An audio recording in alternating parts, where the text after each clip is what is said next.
Gods and religions are some of the most important factors in the events of the Elder Scrolls. The Great War and Skyrim's Civil War are both partially caused by disagreements on whether or not Talos is a god. Entire races such as the Dunmer, Orcmer, and Khajiit were shaped into their current forms by the meddling of the Daedra, and the end of both the Septim Dynasty and the Golden Age of the Third Empire were brought about by the actions of the Daedric prince Mehrunes Dagon and his cult, the Mythic Dawn.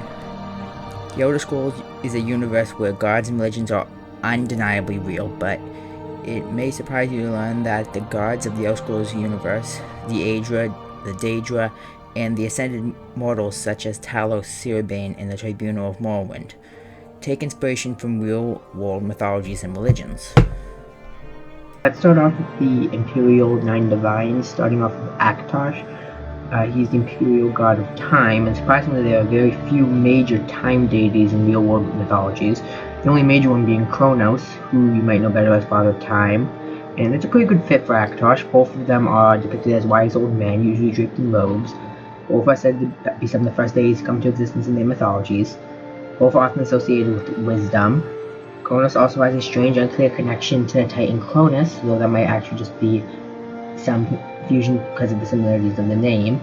So he could also be an inspiration for Akatosh, especially since both are kings of their pantheons and have a troubled relationship with their children, although I have yet to see Akatosh try to eat Alduin, though there's probably a mod for that at this point. As for the dragon aspect of Akatosh, dragon deities are pretty common in Far Eastern religions, especially since Eastern dragons are basically deities already. The most notable dragon deity, and the best fit for Akatosh, is probably Long Wang, the Dragon King of the Snickerang from Chinese mythology. As the title implies, he is a king like Akatosh, and he's also a dragon. They are also mentioned to have many descendants who are also dragons and or powerful deities, and they both are known to take on human forms at some points. Next up we have Arkay, the Imperial God of natural cycles and life and death. Arkay is associated with birth as well as funeral rites and burials. The latter role is very similar to the role Anubis played in Egyptian mythology, who watched over the recently deceased and was invoked during mummification. Arkay also might be inspired by the Greek deity of death Thanatos, as well as Azrael, the Abrahamic angel of death, who is very similar to him, as well as Charon, the ferryman of the River of Styx.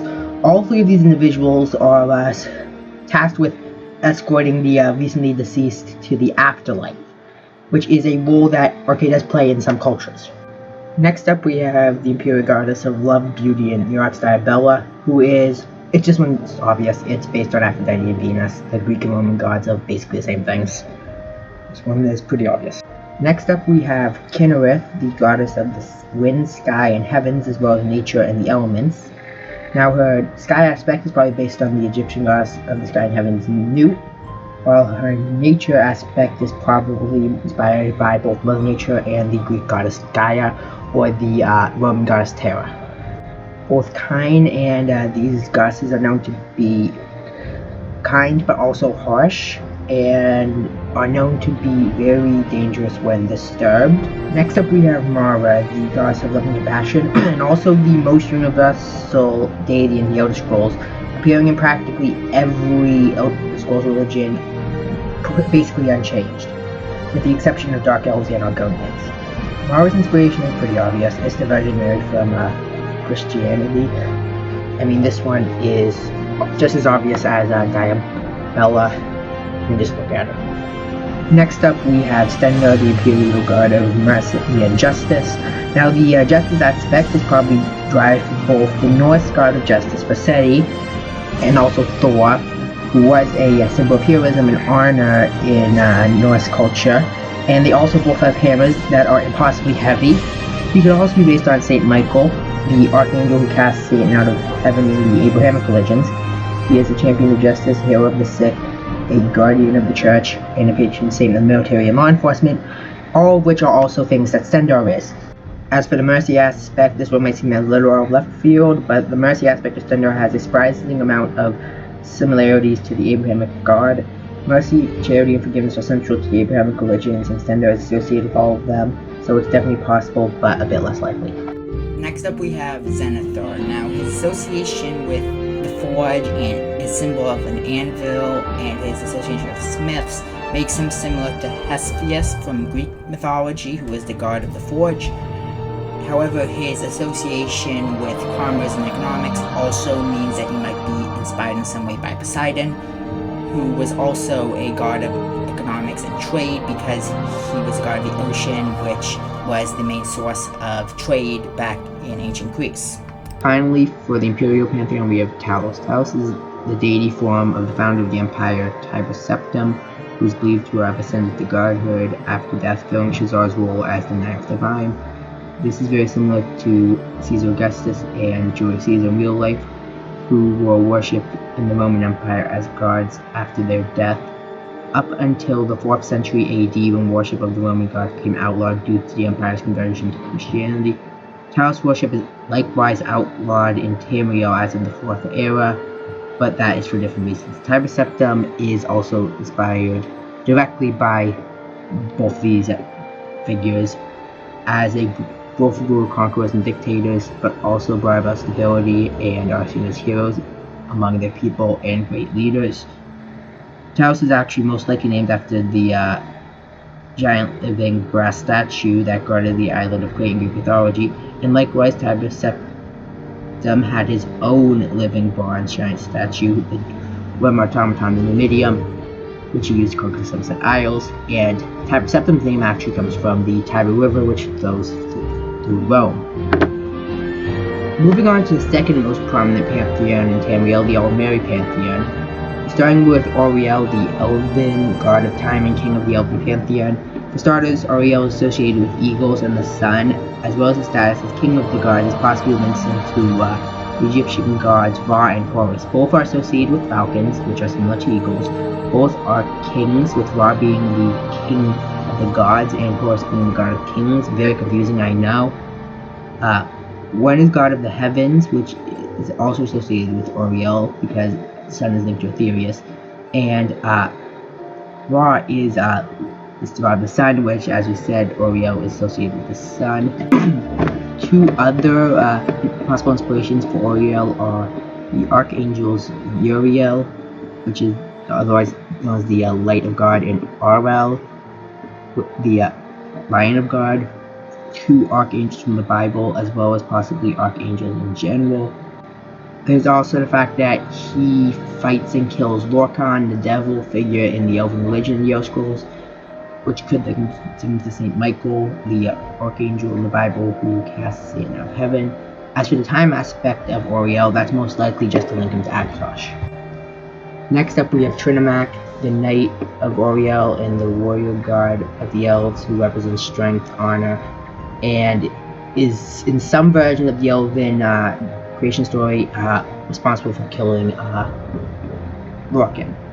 Now, his warrior aspect might link him to Ares in some way, though Ares is more known for violence, bloodlust, and barbarism than honorable combat and stuff, so I mean, but his role as Knight of Auriel, like the main god of the Elven Pantheon, as well as his role in killing Lorcan, who is, as I said, the devil figure in the Elven Pantheon, might link him to Saint Michael, like I said with Auriel, since he casts Satan out of heaven, and likewise in the Elven religion, Trinomac killed Lorcan. Next up we have Xerxes, the elven god of knowledge and scribe of Auriel. Now his role as a scribe and god of knowledge is similar to Thoth in the Egyptian mythology, god of knowledge and language, and the scribe of the gods. So, next up there is Cherubane, the elven mage who helped save the Sunset Isles and contributed to Thought the Slowed. He was deified posthumously by the elven people, which is very common in real life cultures where back in the ancient times heroes and icons would become deified after their death, which was very common all across the world. Next up we have Finaster. Again, a deified hero, very similar to Cherubane, though I could find less on why he was deified. Next up we have Y'ffre, the elven god of the forests and the first earth-building spirit of the now. He's most likely based on many pagan forest spirits and possibly the Greek primordial deities. because like Yifri and the other Earthbones, the primordial deities of Greek mythology manifest more as concepts and forces than individuals. Now we're going to move on to more of the obscure pantheons, and I'm only going to mention the gods that are significantly different from the ones I've already mentioned. Like, for instance, Mora is just Mora in the Yakutan pantheon, and there's basically no difference. Or all the Khajiit gods are just different Aedra and Daedra as furthest. Starting off the Nordic pantheon with Shor. Now, some people think his name might be derived from Shor's algorithm, an algorithm in quantum mechanics. These people cite the similarities between the state and nature of Lorcan / Hazara / Shor / whatever you want to call him, and quantum states and particle dualities, as they both contain simultaneously contradictory states. But while this is definitely a possible origin for the name, I think a more likely origin is the fact that Shor is one letter off of Thor, the Norse god of thunder and most famous of the Norse gods. This is fitting since the Nords are obviously based on the Norse. However, Shor's biggest inspiration isn't Thor, but the Norse god Odin. Both are heads of their pantheons, both are gods of war, both die, but not really, and both preside over halls of the honored dead, the Hall of Valor in Sovngarde for Shor, and the Hall in Valhalla in Asgard for Odin. He also has some similarities to Osiris, the Egyptian god of the underworld. Both were kings of the gods, both were killed, but not really, and then both became rulers of the afterlife. Except we have Kine, the Norse goddess of storms, the wife of Shor and mother of the Nordic and all Atmon people. The biggest inspiration for Kine is probably Thor, the god of storms and thunder. They both share the fact that they are honorable warriors, and they are both gods of storms and thunder. They're also both the most popular and venerated deities of their pantheon, even though they're not the head of their pantheon. Kine also might take some inspiration from Frigg, the wife of Odin, since she's obviously the wife of Shor, who is Odin in the Elseworlds universe. So, other roles as the Hearth goddess might also contribute to that. And next up we have Stern, the Norse god of trials and the guardian of the Whalebone Bridge in the Hall of Valor. This makes him similar to Heimdall, the watchman of the gods in the Norse mythology, and the guardian of the Bifrost. Both guard their respective heaven / afterlife places, and both are warriors. Next up we have Orki, or Old Knocker, the god of mortality and death and the enemy of the gods in the Norse pantheon. He's also associated with orcs and Malok, as well as Alduin in some way, resurrecting him for a battle against Shor Guthor. Now, Orki has two main inspirations, the half-giant goddess of death Hel and the half-giant trickster god Loki, both from Norse mythology. Now, both of these two are the individuals who lead the enemies of the gods against them in Ragnarok, and both are aligned with Surtur, the fire giant, and Jormungandr during Ragnarok, and those are inspirations for Malok and Alduin, so that makes sense. And they're also enemies of the gods, and Hela is a goddess of death, so that also makes sense. Next up we have Malok, the Nordic version of Malakath. It's likely based on the demonic monsters of Norse mythology associated with death and destruction, and kind of similar inspiration to the orcs, kind of in a way, and that's why he kind of fits as Malakath. And for the Nordic pantheon, we have Alduin, the World Eater, the Dragon King, as well as the Nordic god of the end times. Alduin is most likely based on two serpents / dragons from Norse mythology, the serpentine dragon Nidhogg, who is at the roots of Yggdrasil, the World Tree, as well as the bodies of the damned in Nastrog, the part of Helheim for the people guilty of the watch crimes such as rape, murder, and oath-breaking. Alduin also consumes the dead when he gets to Sovngarde, albeit there are a few differences here. One, Nidhogg eats the damned while Alduin eats the dead indiscriminately. Two, Alduin consumes the dead while Nidhogg only gnaws at them, but this doesn't completely consume them, and it's possibly being a form of purification as it eats away at the evil. Another inspiration for Aragorn might be Jormungandr, the Midgard serpent, who brings about destruction and is associated with Ragnarok. Just like Aragorn is the bringer of death and is associated with the destruction of Nirn, as he is the harbinger of the end times.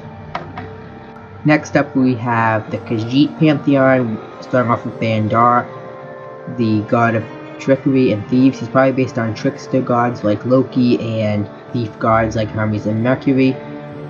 Next up we have Rajin, the thief god. Man, you wonder why the Khajiit are stereotyped as thieves when they have two gods that are thieves. Okay, anyway, again, probably based on thief gods like Hermes. Now let's move on to the Yakutian pantheon, starting with Sept, the Yakutian version of Lorkhan. He usually takes the form of the snake, and when it comes to mythology and theology, there's two immediate things that come to mind when you think of snakes. Jormungandr, the Midgard serpent, and the devil. And Sept fits both of these. Sept is believed to be the serpent of the night sky, a shadow in the night sky that tries to consume the constellations, and is likewise associated with hunger. And Jormungandr likewise devours and destroys, and is responsible in some part for Ragnarok. On the other hand, Sept also tries to trick the original spirits into creating the Mundus, trapping them in a prison of death and mortality, giving him obvious parallels to the serpent that portrayed Eve in the apple, who is widely considered to be Satan. And I'll get into the devil Lorkhan comparison later when I talk about Lorkhan and Shazar. Next up we have Hundang, who he's just Redguard Ysmir. That's all he is. He's just Redguard Ysmir. Next up, let's talk about the Living Tribunal of Morrowind, who I'm largely going to talk about as a whole because there's a lot of overlap, since they are a trinity that is three pieces of a whole, so there's a lot of overlap here. Let's start with the Hindu connections. For starters, Vivek is very similar in appearance and personality to the major Hindu deity Shiva. They both share themes of duality and the ideas of one entity embodying contrary ideas. And also, Vivek's appearance is very similar to a lot of Hindu deities in general. Next, Amalexia is very similar in personality to the Hindu goddess Pravari, and all three have heavy Hindu and Indian design influences. There are also some Mesopotamian design influences in there, since that is fundamental to the entirety of the Dark Elf cultural aesthetic. But there's also some influences from the modern occult, specifically the Thelema philosophy, who worship a pantheon of gods that is inspired by the Egyptian gods, those being Nut, Hadit, and Rahukut. There's parallels in appearance, so similarities in like concepts and themes of like living gods and apotheosis and more ascending to godhood. Stuff that's very popular in cults and occult stuff. Now let's hop over to Oblivion to talk about the Daedric Princess. Starting with Azura, the Daedric Mistress of Dusk, Dawn, and the Mystery of April.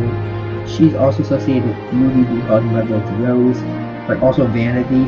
She is most likely based on Astrea, a Greek star maiden, and Venus, the goddess of beauty, in Roman mythology, and also names like the planet Venus, which is the evening star, as well as Phosphorus and Hesperus, the Greek personifications of the morning and evening stars, respectively. Next up, we have Boethiah, the Daedric Princess of deceit, treachery, conspiracy, murder, and plots. They're most likely based on Set, the Egyptian god of chaos, violence, trickery, murder, and discord. They have a lot of similarities with it.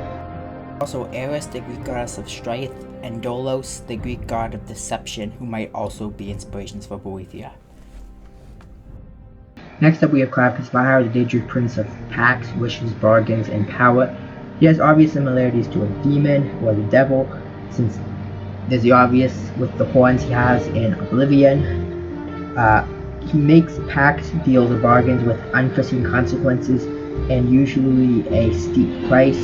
He does have also similarities to a jinn or genie from Arab religions, or a monkey's paw, which also usually makes wishes with unforeseen consequences.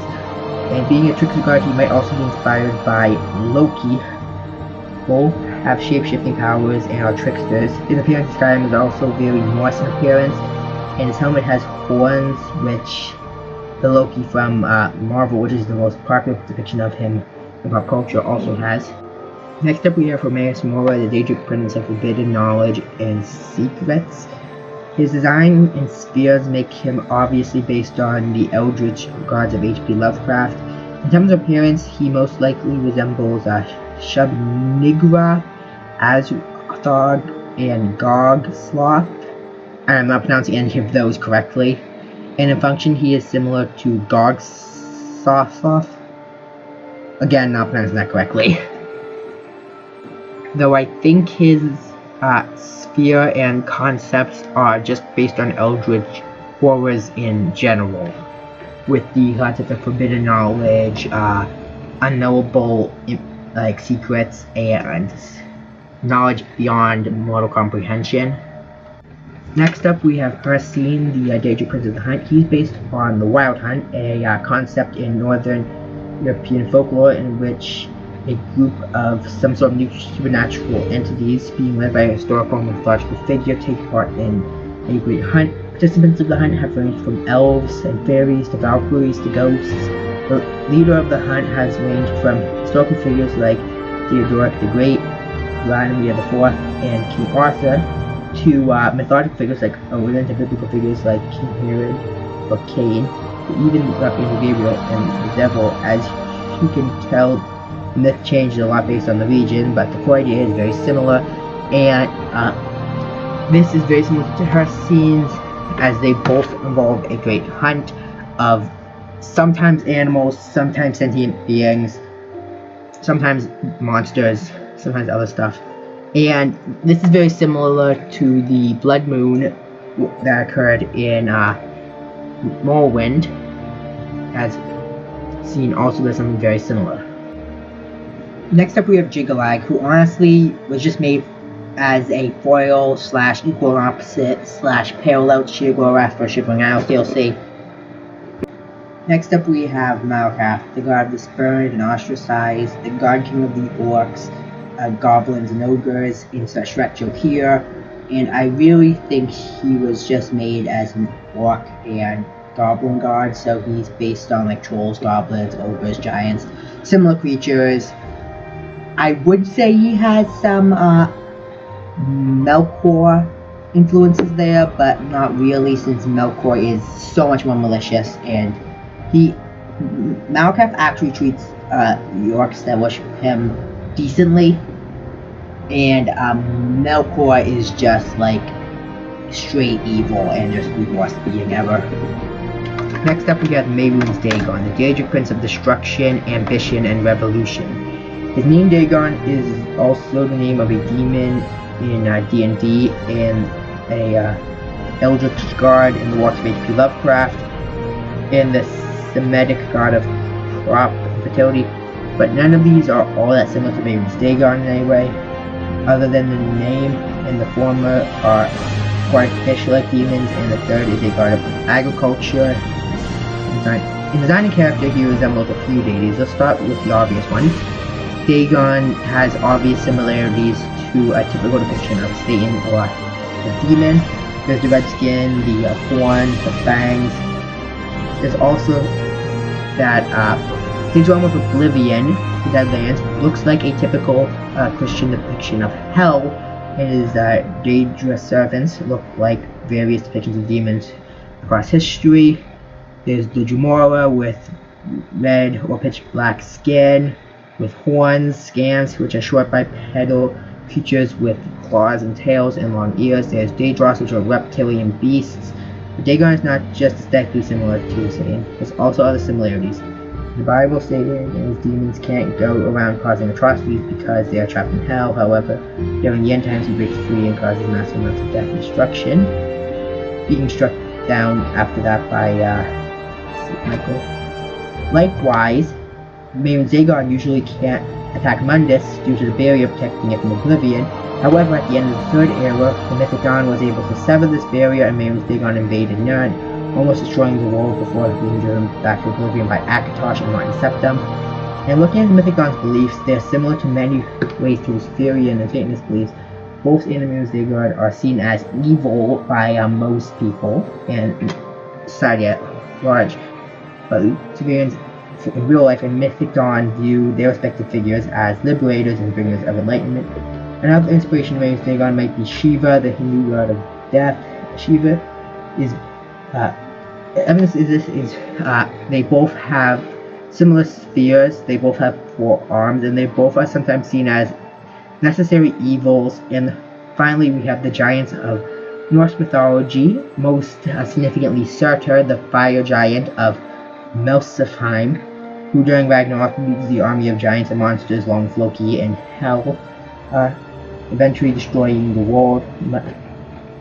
Mehrunes Dagon similarly leads an army of monsters in an apocalyptic fight against the gods and almost destroys the world. Next up we have Mephala, the Daedric Prince of Lies, Sex, Murder, Secrecy, and basically everything politicians do.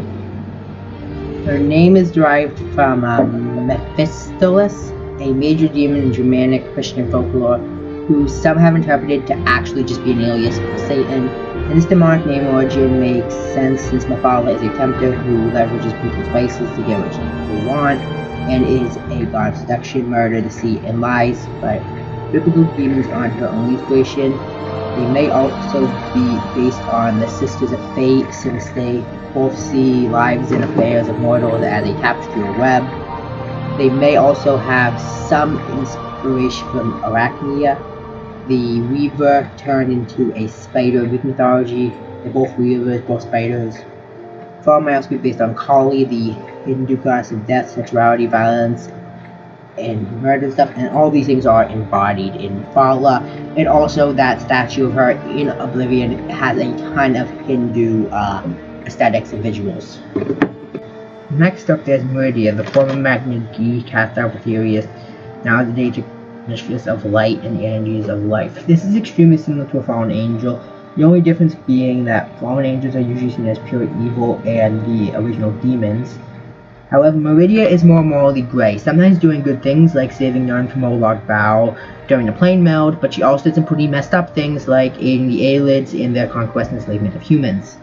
On top of that, there's also association with life and light, two things not typically associated with demons, but usually associated with regular angels. So I'd say she's ultimately a combination of a fallen angel and a regular angel, creating kind of a morally gray thing that's kind of different from traditional angels that we see. Next up, we have Moloch Bao, who I'd probably consider to be the most evil entity in the Elder Scrolls. He's the Daedric Prince of corruption, brutality, cruelty, and domination, the patron deity of necromancers, slavers, tyrants, and is dedicated to the oppression and enslavement of all mortals. You'd be hard pressed to find a kind more evil than this. Moloch Bao's name is clearly derived from Moloch, the Canton deity associated with child sacrifice, and Baal, a Canton deity who's claimed to be associated with Beelzebub, a major demon in the Abrahamic religions, sometimes seen as devil's right-hand man, sometimes seen as just another name for the devil. Moloch Bao has some striking similarities to the devil actually. For starters, his appearance is straight out of the biblical depiction of the devil, with demonic horns, a tail, goat, and reptile features, and fangs. On top of that, Moloch Bao is seen as a corrupter and tempter, much like Satan. On top of this, they both have similar endgames: steal souls, trap mortals in eternal toil and suffering in their realms, and put all of sentient life under their rule. They both are also associated with black magic and vampires, though Sauron is also a definite possible inspiration, and thus Melkor by extension. They are basically the same character, copy and pasted over again. And they're also based on Satan a little bit, so it kind of makes sense. Domination part definitely gives some Sauron vibes, since that was his whole thing, dominate and control everyone. Next is Nemira, the goddess of the void, primordial darkness, decay, and anything repulsive. Her darkness aspect may be based on the Greek primordial deity of darkness, Erebus, and the Greek primordial deity of night, Nyx. The decay aspect may be based on Aeolus, the Greek goddess of poison, misery, sadness, and death, as well as Thanatos, the Greek god of death. Next up we have Nocturnal, the Daedric mistress of shadows, night, and thieves. The dark and shadow aspect are probably based on Nyx. She also shares some physical resemblance to Nyx, as well as there's also the Greek god of thieves again, Hermes, or in Rome, Mercury. He keeps fucking up for some reason. Next up we have Sanguine, the Daedric prince of revelry, debauchery, and vices.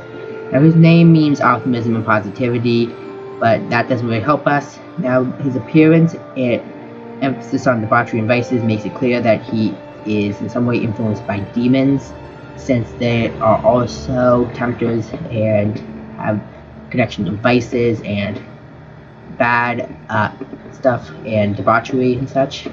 He also has some similarities to Dionysus, the Greek god of alcohol. Next up we have the Daedric prince of dreams, and mainly nightmares, as well as visions. The mirror.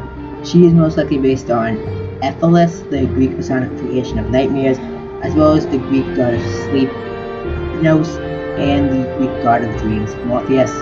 No, not that one, the other one. That's better. Next up we have Sheogorath, who is obviously based on Todd Howard's Inner Psyche. Now, I am just kidding. Based on Michael Kirkbride's Inner Psyche. He's physically and personality-wise based on the Mad Hatter, and his role as like deity of madness and name come from the Lovecraft deity Shoggoth. I am definitely not pronouncing that right. Next up we have the not really gods, but kind of gods, but yeah, really gods because they are worshipped as such. Anu, Padmai, Anuel, and Sithis. Anu and Padmai are based on yin and yang, the Taoist philosophies of balance.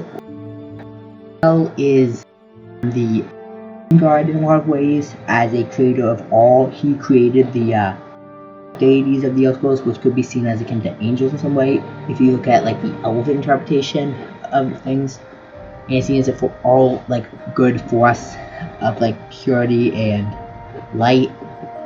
And Aetherius is said to be like his realm, kind of, in a way, not way, but made it from him, which Aetherius is the Elder Scrolls version of heaven. And on the other side of things, we have Sithis, who is just based on the devil and other gods of like death and evil, but mostly the devil. We have Lorcan, and this is gonna get complicated. Let's go split them up into two parts. We'll have the human or the positive interpretation of Lorcan, which I'm just going to refer to as Shazar because that's the imperial name, and the evil or elven interpretation of him, which I'm just going to call Lorcan. Starting off with the evil version of Lorcan, he is based on the devil, pretty much. He is the ultimate force of evil in the elven mythology. He is pretty much the reincarnation of Sithis, who is himself the soul of Padmai, who is the evil force, so he's basically the root of all evil. He tricked the predecessors to the elves, and I guess humans too, but mainly elves, because I'm talking about elves, into Mundus, which trapped them in a trap of death and suffering and mortality, which that is very similar to the story of Garden of Eden in some ways. And he is the main enemy of the gods, and he literally just gets killed by the gods, but not really. Just like Satan gets struck down by St. Michael in the Bible, but not really, because in both these cases you can't really kill this type of thing because they are immortal. Also, as the name suggests, he may have some connections to Loki as a trickster and a liar, though definitely more Satan, because Loki actually isn't that evil when you actually go and look at it. And because if you actually look at Norse mythology, Odin's actually kind of a jerk, and Loki isn't that bad of a guy. We have Shazar, or like the good interpretation of Lorcan that humans have. Now, ironically, with the evil interpretation of Lorcan being based on Satan a lot, this one is actually the opposite, with the good version of Lorcan, or Shazar, being very similar in many ways to both the Abrahamic God and Jesus. as a creator of all, father of humanity, and ultimately sacrificing themselves for their creation. And because in the myth, the gods didn't want tricked into creating humanity, they actually willingly sacrificed themselves to, which sounds like the Bible.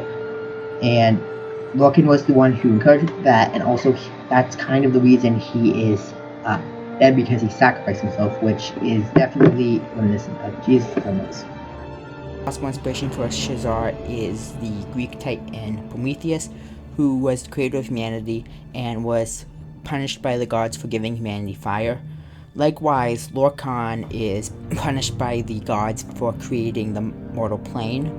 So there we have it, the inspirations of the various gods and religions of the Elder Scrolls universe. What do you think? Is there anything I missed? Do you have any thoughts of your own? Tell me in the comment section below. Remember to like, comment, and subscribe.